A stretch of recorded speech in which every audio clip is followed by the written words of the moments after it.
It's day 8 of Book of Proverbs. In the month of December, I'm going over one chapter a day. And chapter 8 is like wisdom calling us out to hear her. And on verses 1 through 3, wisdom is calling us out publicly. It starts by saying, listen as wisdom calls out. Hear as understanding raises her voice. On the hilltop along the road, she takes her stand at the crossroads. By the gates at the entrance to the town, on the road leading in, she cries aloud. So remember, like on the first chapters where like wisdom is like this personified version of God himself. So she is calling us out to listen to her. Then it goes into chapters 4 through 11, where wisdom speaks to all of us and offers us what's like the best, like the riches, everything that's the best that we could ever have.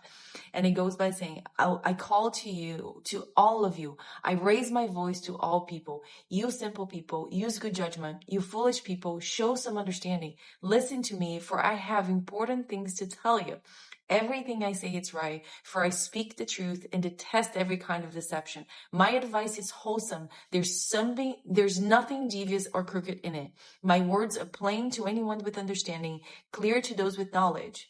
Choose my instruction rather than silver and knowledge rather than pure gold. For wisdom is far more valuable than rubies. Nothing you desire can compare with it. It's showing us that like nothing in the world is better than having wisdom. There's no money, no possession, no material thing, no physical thing that is more like worthy than having wisdom. Because through wisdom, you can acquire all the things that God has for you. Then it goes into chapters 12 and 13, which talks about like how wisdom dwells with prudence and hates evil.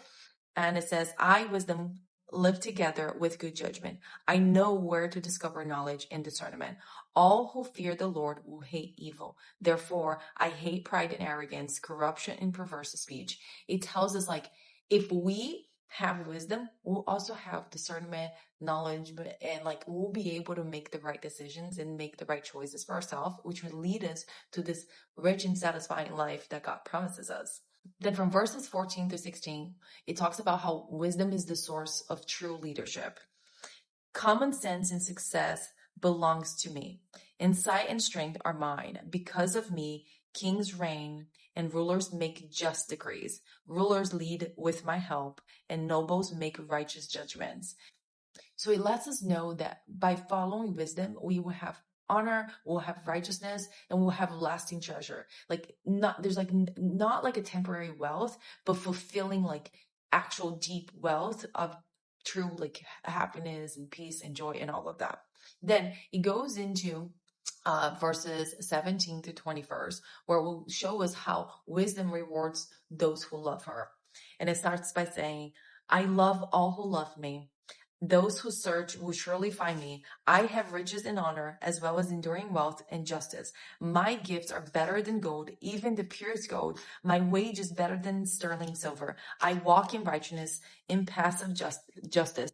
Those who love me will inherit wealth. I will fill their treasures. So once again, it's telling us by seeking wisdom, we'll have everything we need and more. That we like all these distractions that of life, of having things, are not going to bring us to fulfillment. That through wisdom is how we're going to achieve that.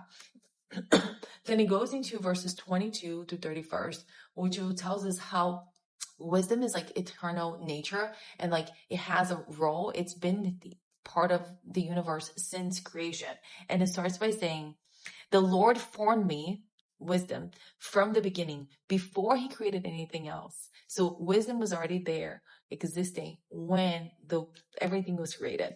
I was appointed in ages past at the very first, before the earth began. I was born before the oceans were created, before the springs bubbled forth their waters, before the mountains were formed, before the hills I was born, before he had made the earth and fields and the first handfuls of soil.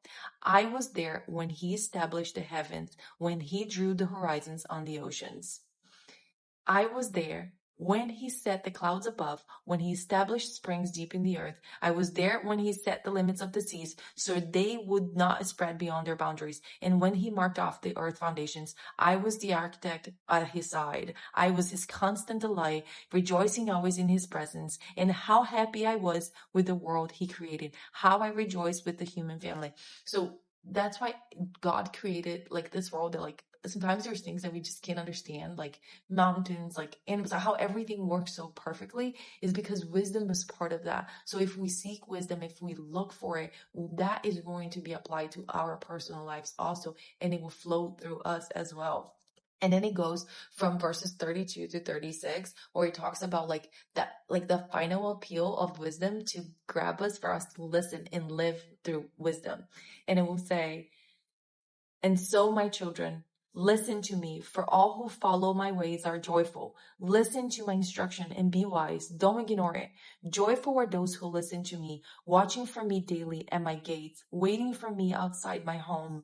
For whoever finds me finds life and receives favor from the Lord. But those who miss me injure themselves. All who hate me love death." So once again, in this chapter, it's encouraging us to seek God's wisdom, to follow his word, to hold that into our hearts, that is what's going to lead us to life. There's no material thing that can replace that.